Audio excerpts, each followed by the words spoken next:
primeiramente digitar uma série de valores em uma coluna: 20, 60, 40,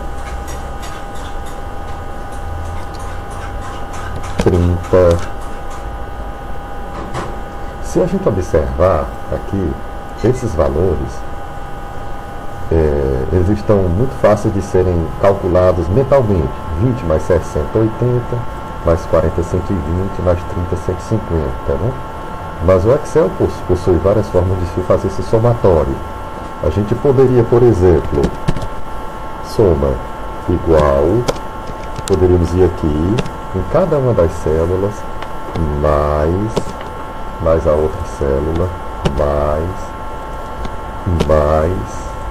e essa última, o que deu 150. Outra forma de fazer isso aqui, bem mais prática, né, é com o comando soma. Soma, abre parênteses, a gente marca do início ao final dos dados e fecha parênteses. Soma 150, né? Isso, quando o conjunto de dados é muito grande, a gente não poderia fazer dessa forma inicial aqui, porque seria bastante enfadonho e suscetível a erros, né? Bem, a média. Se a gente for calcular a média da forma tradicional, né? A média igual, nós faríamos como? Igual, vamos aqui abrir parênteses, seria este aqui, mais este, mais este aqui.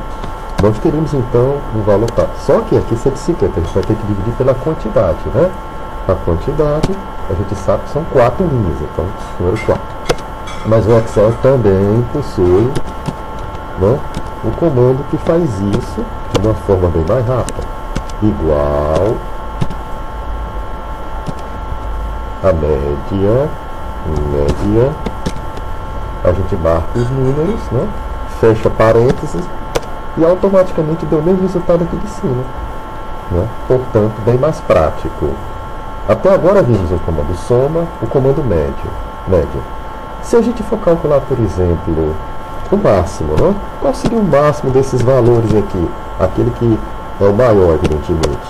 Olhando visualmente, nós temos aqui esse conjunto de dados: 20, 60, 40 e 30. O máximo 60.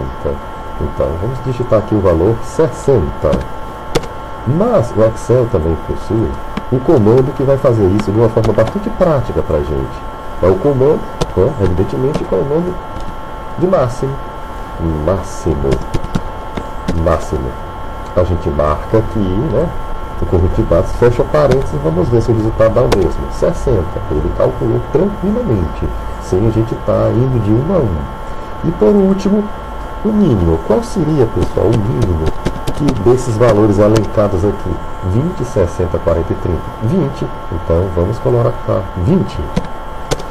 O Excel possui a fórmula que faz esse cálculo para a gente de uma forma bastante prática. Então vamos colocar lá igual a mínimo, abre parênteses, a gente marca o início e o final dos dados, né, da faixa de dados, do intervalo de dados, e dá um Enter. Portanto, 20, que bateu com o que a gente tinha feito anteriormente. Então, pessoal, o que a gente tinha para hoje. Se gostaram das nossas aulas, obrigado!